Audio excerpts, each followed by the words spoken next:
কুস্তি United primary teachers welfare অ্যাসোসিয়েশনের পক্ষ থেকে আপনাদের সকলকে স্বাগত জানাচ্ছি। আমি ভাস্কর ঘোষ, সাথে আছে রঞ্জিত পণ্ডা এবং অনির্বাণ।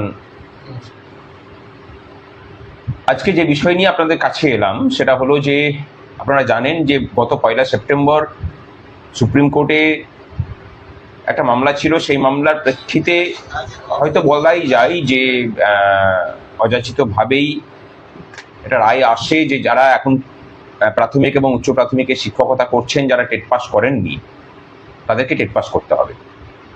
কতদিনের মধ্যে রঞ্জিত? 2 বছর, মানে 2 বছরের মধ্যে করে নিতে হবে। যেদিন এবং রায় বেরিয়েছে সেদিন থেকে 2 বছরের মাথায় আমাকে টেট পাস করে দিতে। আর ছাড় কারা পাবেন?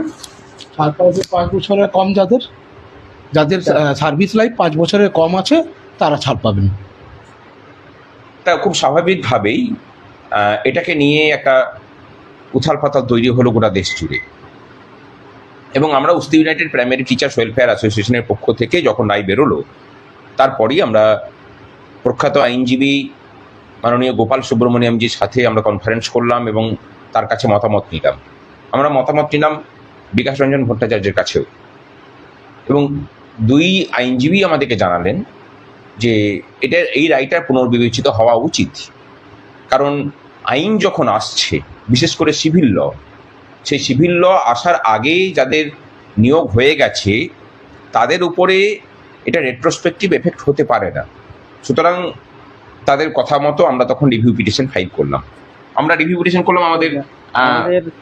সংগঠনের যারা গভর্নিং বডি মেম্বার আছে আর কিছু স্টেট মেম্বার এবং জেলার মেম্বারদেরকে নিয়ে আমরা একটা ইন্ডিভিজুয়ালি আলাদা আলাদাভাবে রিভিউ পিটিশন করলাম।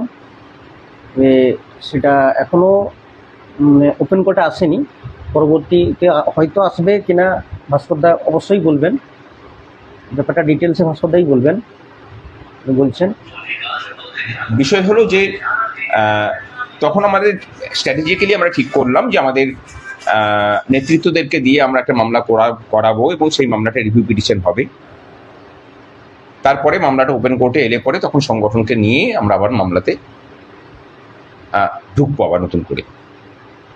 আজকে রিভিউ পিটিশন ফাইল হয়েছে অনেক আগে। আজকে সেই রিভিউ পিটিশনের চেম্বার হিয়ারিং ছিল। এটা কিন্তু মাথায় রাখবেন, চেম্বার হিয়ারিং মানে মাননীয় বিচারপতিগণ তাদের চেম্বারের মধ্যে সমস্ত রিভিউ পিটিশনগুলোকে নিয়ে, তাদের যেগুলো সামারি হয় সেগুলোকে নিয়ে তারা বসেন, দেখেন, তারপরে তারা বিচার বিবেচনা করেন যে সেগুলোকে, মানে রিভিউ মানে বুঝতেই পারছেন পুনর্বিবেচনার কোনটা 1 তারিখে 1 সেপ্টেম্বরে যে রায়টা ছিল সেই রায়ের পুনর্বিবেচনা তারা করবেন কিনা, এবং সেই রায়ের পুনর্বিবেচনা চেয়ে রিভিউগুলোতে যে পয়েন্টগুলো তোলা হয়েছে সেই পয়েন্টগুলোর উপর ভিত্তি করে সত্যি করেই মামলাটার পুনর্বিবেচিত হওয়া উচিত কিনা তারা বিচারপতিরা সেটা বিবেচনা করেন। এবার আমাদের মামলার যে ফাইল হয়েছে, একটা ভালো কথা জানাই যে ভারতবর্ষের বিভিন্ন আইনজীবীরা তারা একটা কথা বলেছেন, মানে আমাকে পার্সোনালি জিজ্ঞাসা করেছেন যে আপনাদের মামলার ড্রাফটিং কে করেছে। এ কথা বলতে অসুবিধা নেই যে আমাদের মামলা ড্রাফটিং করেছে বিক্রম ব্যানার্জি, মানে এই মামলাতে আমাদের কন্ডাক্টিং লয়ার, মামলাটা ওই কন্ডাক্ট করছে।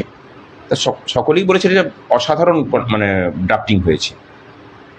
আজকে সেই রিভিউ পিটিশনের শুনানি হয়েছে, চেম্বার হিয়ারিং হয়েছে, কোনো বাইরে কিন্তু কোনো শুনানি হয়নি। এটা অনেক পক্ষ থেকে বলা হচ্ছে যে বাইরে শুনানি হয়েছে, সব সম্পূর্ণ ভুল কথা। চেম্বার হিয়ারিং হয়েছে, সেই চেম্বার হিয়ারিং হওয়ার পরে তার মানে পরিণতি কি হবে সেটা কিন্তু রিজার্ভ আছে, অর্থাৎ রায় রিজার্ভ আছে যে সেটা ওপেন কোর্টে আসবে কিনা। কিন্তু আমরা যেভাবে মামলা মোকদ্দমা নিয়ে লড়াই করি তাতে একটা বিষয় আমাদের কাছে খুব পরিষ্কার হচ্ছে, আমরা বুঝতেই পারছি যে এই মামলাটা ওপেন কোর্টে আসতে চলেছে। তাই সকলে তৈরি থাকুন। সুপ্রিম কোর্ট থেকে যেহেতু আমাদের উপরে এই বোঝা চেপেছিল, আশা করি সুপ্রিম কোর্ট থেকে আমরা মুক্তি পাব। তবে ঐক্যবদ্ধতা এবং সংঘবদ্ধতা প্রয়োজন, এবং তার সাথে সচেতনতাও প্রয়োজন, বিশেষ করে পশ্চিমবঙ্গে।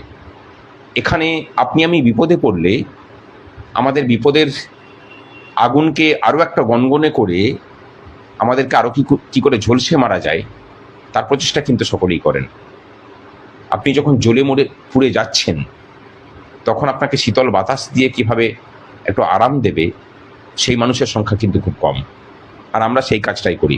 নির্ভয়ে থাকুন, কথা দিচ্ছি যা কিছু হবে একসাথে লড়াই করেই আমরা এই বিপদের নদী পেরোবো। ভালো থাকবেন। একতাই বল, এটা সবসময় মনে রাখতে হবে। যদি আমরা ঐক্যবদ্ধ থাকি তাহলেই কিন্তু আমরা এই জয়টা ছিনিয়ে আনতে পারবো। অবশ্যই পারবো। আমরা প্রত্যেকেই ঐক্যবদ্ধই থাকতে হবে আমাদেরকে। একা একা কেউ কিছুই পারবে না, আমরা একা চেষ্টা করলে পারবো না। এই যে রিভিউ পিটিশন হয়েছে তার মধ্যে আমি একজন পিটিশনার, মানে উচ্চার নেতৃত্ব হিসাবে আমিও পিটিশনার।